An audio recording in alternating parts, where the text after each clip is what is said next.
Bienvenidos a un nuevo episodio de Abre tu Closet. Yo soy Gaby Mejido.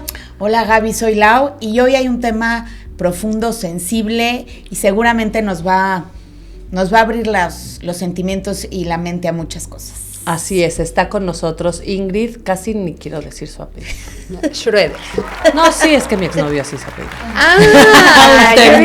Yo creí que por difícil. No sabe, no. Ingrid Schroeder está con nosotros y ella es psicooncóloga. Exacto. Es correcto, exacto. ¿sí? Y nos va a hablar, como bien dice Lau, de un tema súper sensible, una profesión bien compleja, Ingrid. Sí. Bien compleja. ¿Qué estudia un psicooncólogo? No sabría decirte, como en general yo te puedo platicar de mi caminito. Ajá. Yo estudié psicología en la Ibero. Ajá, igual que yo. Sí, después me especialicé en el Adolfo López Mateos del ISSSTE, en oncología médica, ahí es el área en la que entré, y después hice cuidados paliativos y tanatología por medicina familiar de la UNAM. Okay. Después hice la maestría en el Instituto Mexicano de Psicooncología, que es maestría en psicooncología, y el doctorado igual en el Instituto Mexicano de Psicooncología en aspectos emocionales del paciente oncológico y familia. O sea, eso, tal cual, sí hay una que se llama psicooncología. Hay una maestría, aquí en México la tiene el INPO, el Instituto Mexicano de Psicooncología. Muchos que he conocido se van a hacerla a Madrid porque allá está mucho más adelantado como este tema y la hacen allá. Creo que en Argentina también hay. Y qué importante, Ingrid, porque, bueno, evidentemente soy varios años más grande que tú, y cuando yo estudié también psicología en la Ibero, no existía esta parte como de ligar la psicología a la oncología. O sea, yo hice algunas prácticas en hospitales y entonces éramos las psicólogas, ¿no? Pero era como desde psicología. Tenía luego una compañera que trabajó en el Ángeles muchos años, pero como psicóloga, para dar acompañamiento a los pacientes y tal.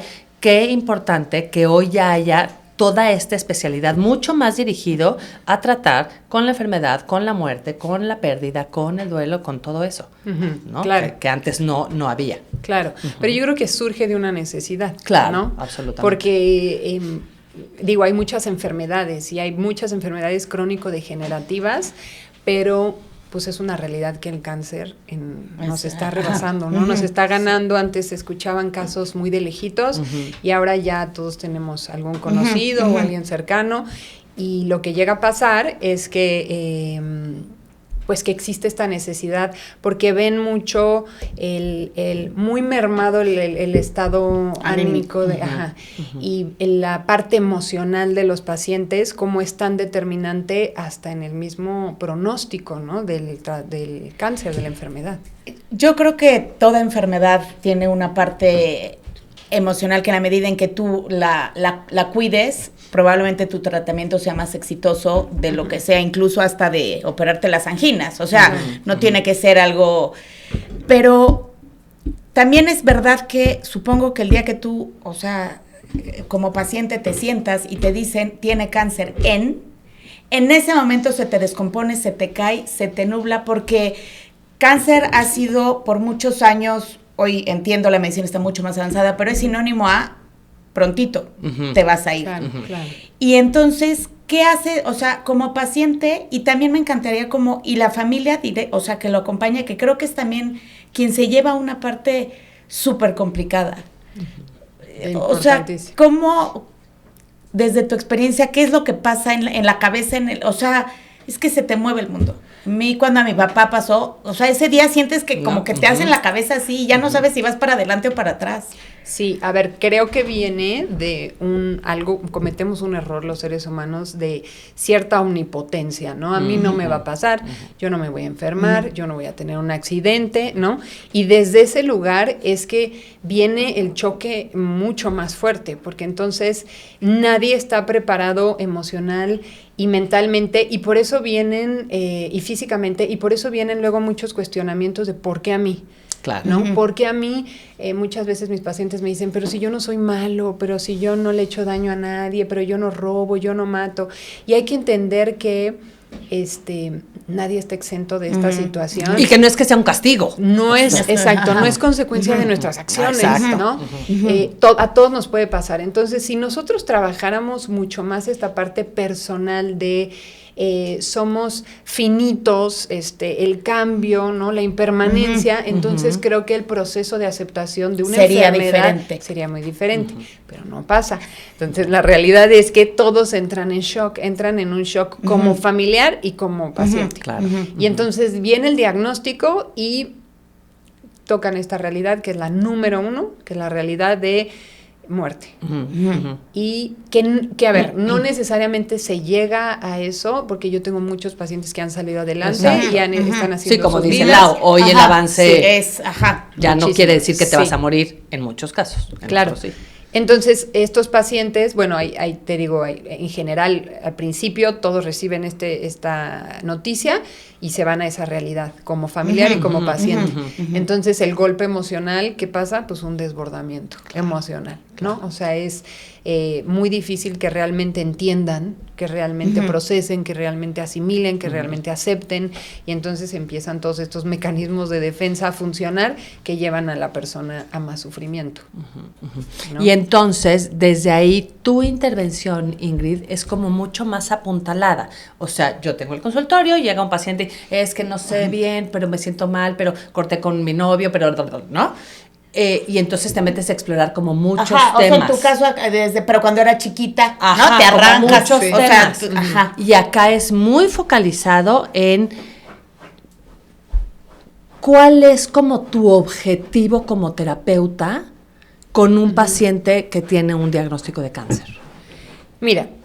Primero la aceptación, me imagino. Sí, pero te voy a decir que no necesariamente es el acompañamiento viene de la parte emocional, porque es bien importante esto que dices y que la gente lo sepa, porque muchos, llega el familiar, me busca el familiar y entonces llegan y le dicen al paciente, oye, vas a ir con una psicóloga. Se cierran en ese momento y dicen, a ver, ¿tú crees que en este momento que yo estoy luchando por mi vida me voy a poner a querer hablar de cómo me siento y de mis emociones? Y se bloquean, se cierran y dicen, no hay forma. ¿Son más los que se cierran? No, hombres.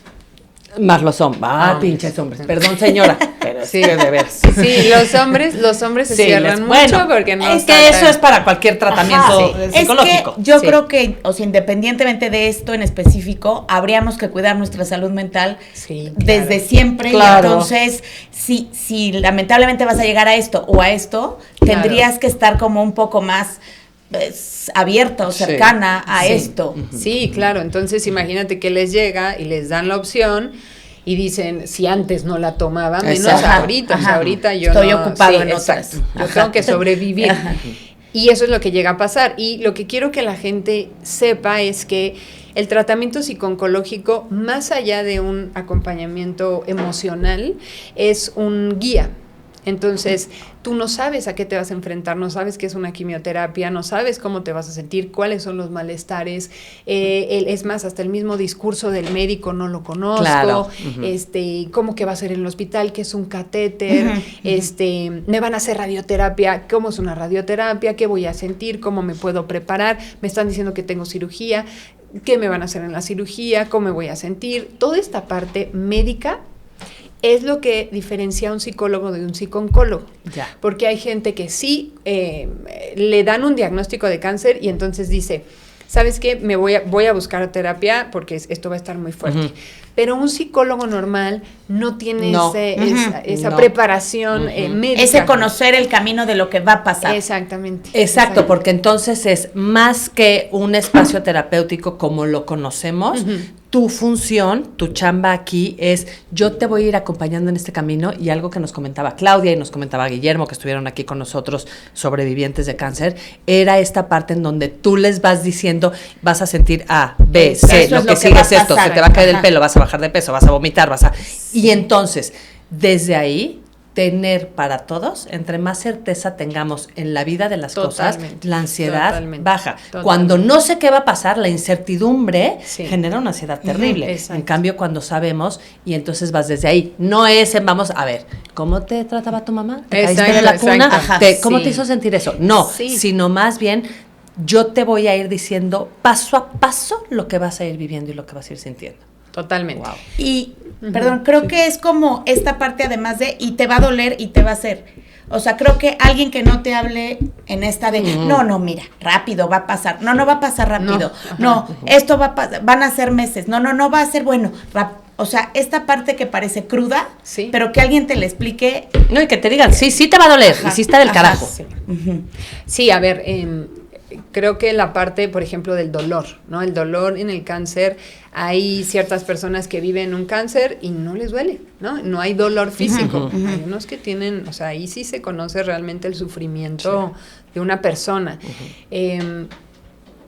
Esa preparación, ¿no? O esa, ¿cómo trabajo con...? Porque, por ejemplo, algo muy importante, la ansiedad detona el dolor y el dolor detona la ansiedad. Sí, se convierte en Es un este círculo. Ajá. Exacto. Somos muchos especialistas que entonces, si yo veo que el paciente tiene demasiada ansiedad, lo mando con el psiquiatra y le digo, ¿sabes qué? Y está relacionado o correlacionado con el dolor, dale un ansiolítico porque eso va a ayudar y va a bajar, Claro. ¿no? O hasta lo mismo antidepresivo también ayuda con el dolor. Entonces, y están los de medicinas del dolor, y están los de cuidados paliativos, y están todos, o sea, todos en conjunto, Sí, es un como equipo. que tratamos de darle más herramientas y una mejor calidad de vida al paciente. Lo único que sí es, tienes toda la razón, una persona que sí desde antes ya conoce el caminito, sabe todo, es mucho menos estresante. Claro. Y que te dice, por ejemplo, oye, es que me está dando una fiebre horrible, ¿no? Y entonces entran en crisis durísimo. No, tranquilo, es parte de uno de los efectos secundarios de esta quimioterapia que no tú es tienes. que algo esté saliendo mal, al no contrario. se te infectó el catéter, no tienes que, ¿sabes? Entonces son ir como dándole la información que necesita al paciente y a la familia para que vayan pasando el proceso mucho menos estresante y ansioso posible, ¿no? Y tú, o sea, ¿estás con la familia? ¿Trabajas con la familia o nada más con el paciente? A ver, hay quienes me buscan solo el paciente y hay veces que estoy trabajando principalmente con el paciente, pero hay veces que la familia, algún hijo es como mi hijo está muy mal, no lo está pudiendo procesar, está muy enojado y entonces trabajo con el hijo, con la pareja, o sea, sí, todos. Porque, a ver, se enferma el paciente, pero se enferma toda la familia. Entonces hay una dinámica ahí. Cuando mi mamá tuvo cáncer, a mí me llamó muchísimo la atención una frase que nos dijo el médico, que me dijo a mí el médico, que me dijo, te lo voy a explicar desde tu lugar. Tener un enfermo de cáncer en casa es como vivir con un adicto. O sea, del dolor que representa, de la frustración, de que por más que yo haga, suba, me pare, lo tiene que hacer él. Y entonces decía, nos tienes que dejar a nosotros el trabajo y ustedes manejar y controlar su ansiedad. Pero yo quiero, Ingrid, porque ay, eso a mí es lo que me llama muchísimo la atención. ¿Cómo lidias tú con eso? O sea, tener esta carga emocional, y se me va a morir, y se va a ir, y yo también, o sea, al final nos vinculamos con los pacientes tremendo, y lidiar con esta parte de yo también, o sea, yo lo vivo desde mi lugar, no me puedo encariñar, por decirlo de alguna manera, pero claro que sí, yo a mis pacientes los amo y me preocupo terriblemente. Tú que desde muchas veces desde el inicio ya sabes que se va a morir. O sea, porque hay unos que ya sabes que se va a morir. Sí. ¿Cómo lidias con esa parte? Pues mira, no, la verdad al principio, cuando estaba en el primer hospital, sí fue difícil, porque ahí de repente era como, ay, ¿qué paciente tengo a las 11, no? Y me decían, me acuerdo perfecto del paciente, don Carlos. Y entonces, oye, don Carlos ya no viene. Y yo, ay, ¿por qué no? Porque aparte era un tipazo, ¿no? Haces identificación, claro. o sea, sí. ¿Y qué pasó? No, ya se murió. Entonces ya te pusimos a fulanito, ¿no? Y yo, ¿cómo? pero ¿cómo? Lo vi antier, ¿no? O sea, tenía su sesión hoy, 2 veces a la semana. Y entonces, sí me acuerdo que al principio, que fue hace, no sé, 14 años, 13 años que empecé, sí me pegaba. O sea, sí, yo decía, uy, pero ¿sabes qué? Creo que, híjole, les podría decir que de verdad la mente es mágica. O sea, nuestro cerebro, nuestra conciencia, nuestro trabajo personal sí puede volverte o cambiarte o transformarte, y creo que empecé a hacer mecanismos de defensa en donde no me niego a, porque no, yo he tenido pacientes que, bueno, o sea, he estado con pacientes cuando ya están muriendo en la sedación, o he tenido pacientes que los veo un día y al otro día me hablan los familiares y se nos fue en la noche, ¿no? Y es como, uy, ¿no? Y yo acababa de estar con ellos, entonces sí es fuerte, pero creo que, te digo, haces mecanismos de defensa y fíjate, en algún momento, porque bueno, como somos psicólogas, pues te vas a terapia, ¿no? Y has tomado todas las terapias. Claro, y te desahogas, ahí sacas también todo. Sí, pero te voy a decir la verdad. La verdad fue, yo empecé a ir con una psicoanalista, porque me decían, no, es que ya había terminado una terapia y entonces ya me habían dado de alta y yo, bueno, pues es que tengo que ir porque me dedico a esto y esto implica mucho estrés y mucha ansiedad. Y entonces estuve, te prometo, como un mes, un año, 2 meses, más o menos, apenitas terminé de cumplir el año. Y yo le dije, oye, a ver, explícame, porque en todo este tiempo no me has dicho el nivel de ansiedad y de estrés que me causa mi trabajo. O sea, hemos hablado de ta. Y no hemos hablado de lo que me causa mi trabajo. Y me dice, pues no, yo no veo ningún estrés ni ninguna ansiedad que te cause tu trabajo. Entonces fue ahí donde dije, ¿por qué me tiene, sabes? O sea, ¿por qué? Si es algo, porque sí les puedo decir que disfruto, como no tienen una idea, porque el avance lo ves en ese momento. O sea, un paciente que te agradece, un paciente que te dice, o sea, que tú dijiste algo que transformó todo, ¿no? Ayudar a una persona a morir, preparar a una persona a morir, ayudar a una persona después del cáncer a reestructurar su vida y volver a sonreír y volver a estar feliz y volver a estar estable, o ayudar a un familiar a salir adelante después de la pérdida. Todo eso tiene una ganancia personal impresionante. Entonces, creo que lo que estoy haciendo constantemente es algo que está valiendo la pena. Entonces, claro, que tiene muchos frutos sí. en diferentes ámbitos. Claro, entonces creo que, no sé si por ahí es que estoy como muy tranquila, pero sí me llega a afectar en algunos momentos a las pérdidas, porque claro, afectan, pero así como que yo esté muy mal o así, pues no, creo que no. No, y yo creo que, así como el médico, para agarrar un bisturí y abrir de acá a acá, sí. O sea, sí creo también que debes de tener, ya desde temperamentalmente, como lo que decimos como la sangre para, ¿no? O sea, que puedas tener pues sí, temple, que formamos muchas defensas, como dices, y entonces al final me tengo que proteger y me tengo que cuidar, y entonces no me voy a vincular contigo desde ahí. A ver, yo no creo que la muerte exista. ¿Cómo? Sí. Lo que yo pienso es que, a ver, si existe el cuerpo material, tenemos un cuerpo que es material, que es un cuerpo finito, que es un cuerpo que se enferma, que se muere, pero existe la parte del espíritu, la parte del alma, la energía, como le quieran ver, ¿no? Pero esa parte, lo que se muere o termina es el cuerpo material y la parte del espíritu sigue adelante. Por lo tanto, pues cuando nos morimos, ¿no? Todos, desde esta creencia, ¿no? Vienen los espíritus de la gente que queremos por nosotros. Que además me parece, yo eso lo aprendí, lo leí en La Rueda de la Vida, de Elizabeth Kubler-Ross, que es La Rueda de la Vida, Elizabeth Kubler-Ross, un libro maravilloso de tanatología, me parece un libro súper lindo. Y explicaba como esto, nos da además, creo, muchísima más paz decir, y si van a venir, o sea, yo hoy que mi papá ya no está aquí, digo, bueno, no está ya aquí, sí me voy, ya sí me voy, ya, ahí me van a estar recibiendo a mi papá, que lo amo profundamente, da como mucha más paz a pensar pum, se murió y se acabó, y quién sabe, o sea, y yo creo que más. Nos da consuelo esta sensación de decir, pero no acaba totalmente aquí. O sea, para los que nos quedamos, acaba esta parte, pero siempre hay una conexión en la religión que tú creas, energética, vamos a ponerlo así, y al final, el día que me toque a mí, tampoco se va a acabar todo.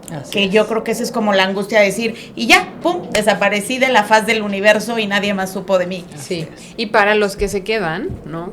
Que comentábamos, los que se quedan es este miedo de ya no voy a volver a ver a la persona que estoy perdiendo, y la realidad es que pensar que no es así, que cuando te toque irte a ti, volverás a estar con ellos. ¡Oh, qué chinga! Que pero bueno, pero allá vas. Todavía no para mal. Sí. Okay. Pero sí da mucha paz mucha también. Mucha paz, ¿no? Claro. Sí. Y a lo largo de todo este camino que he llevado, pues les puedo decir que la muerte no existe. O sea, la muerte del cuerpo cambiamos de plan. Sí, el cuerpo material. El cuerpo material se enferma, envejece, tiene accidentes, falla, ¿no? Y muere. Pero tenemos un espíritu y sí creo totalmente que cuando la gente va a morir, vienen... Yo también creo. Te vuelves a ver a toda tu gente, 100%. Entonces, cuando me están diciendo el paciente así de, oye, es que fíjate que estoy empezando a ver, es como de... Sí. Y entonces... Sí. Ya, y después pronto se va, ¿no? Sí. O me empiezan a decir los familiares, es que está diciendo que están aquí sus hermanos y que yo a ellos no les digo, o sea, yo a ellos no les digo. Pero, o sea, y cuando... O sea, porque ustedes entienden más, pero, o sea, vemos otros aquí. Sí. O sea, y cuando te dicen eso, ¿le pestañas a los familiares? O sea, ¿cómo? O sea, ¿qué le dices así de, no, yo creo que, bueno... O sea, ¿cómo manejas a la familia, aunque tú sabes que eso pareciera ser, o a él, o sea, de yo, o yo estoy viendo esto, yo estoy viendo, ¿no? Y tú sabes que no es mañana, o puede ser que sí, o ya está en ese camino. Que, no, o sea, yo no les digo, no. El familiar me puede decir y entonces yo digo, no, tranquilo, trato de bajarles la ansiedad o la preocupación, pero sí los hago entrar un poco como en conciencia de, pues, estamos cerquita. Está difícil, acérquense a él, platiquen o a ella, trato de hacer todo este trabajo, pero sí, no les digo no, ¿ya? Pero, entonces sí, para mí, ese yo creo que ha sido el regalo más grande que yo he recibido por trabajar en esto, porque yo sé que la gente no muere y ya se termina todo, y nunca vuelves a saber. Queda claro que los que quedamos jodidos somos los que nos quedamos. Sí. ¿No? O sea, yo también creo que el otro, y ni siquiera atraviesa, desde mi punto de vista, ni siquiera atraviesa por la religión. Es esta parte espiritual que, ¿no? Que sí te reciben en otro lado y... Claro. Los tuyos y te vuelves a encontrar. Y que aplica para todas las religiones en este sentido. Sí, así es. Híjole, Ingrid, como siempre nos falta tiempo, podríamos hablar de muchísimas cosas, pero de verdad yo sí te quiero decir mis respetos, qué admirable tu trabajo, aunque Lau no lo crea, yo creo que es un trabajo súper lindo, súper noble, muy difícil y muy doloroso, pero sobre todo saber que hoy existen estos espacios, que hoy existen estos profesionistas que se dedican a acompañarnos, no solo a la persona que ya se va a ir, sino a toda la familia, ¿no? Es que Gaby dice, qué lindo trabajo, y quiero decirles que a mí como seguro al 90% se nos erizó la piel, porque no entiendo cómo puede ser lindo este trabajo, o como le dije a Ingrid casi, ¿qué te pasó? ¿Por qué llegaste o sea, qué te pasó en la vida que llegaste a esto?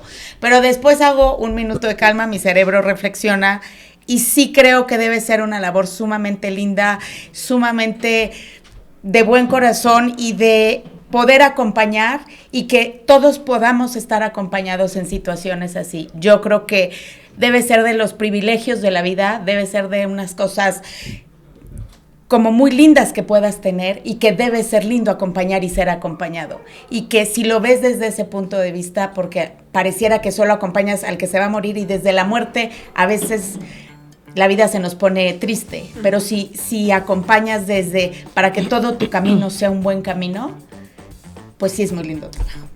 Muchísimas gracias. No, gracias a ustedes. Muchas gracias y nos vemos en la próxima.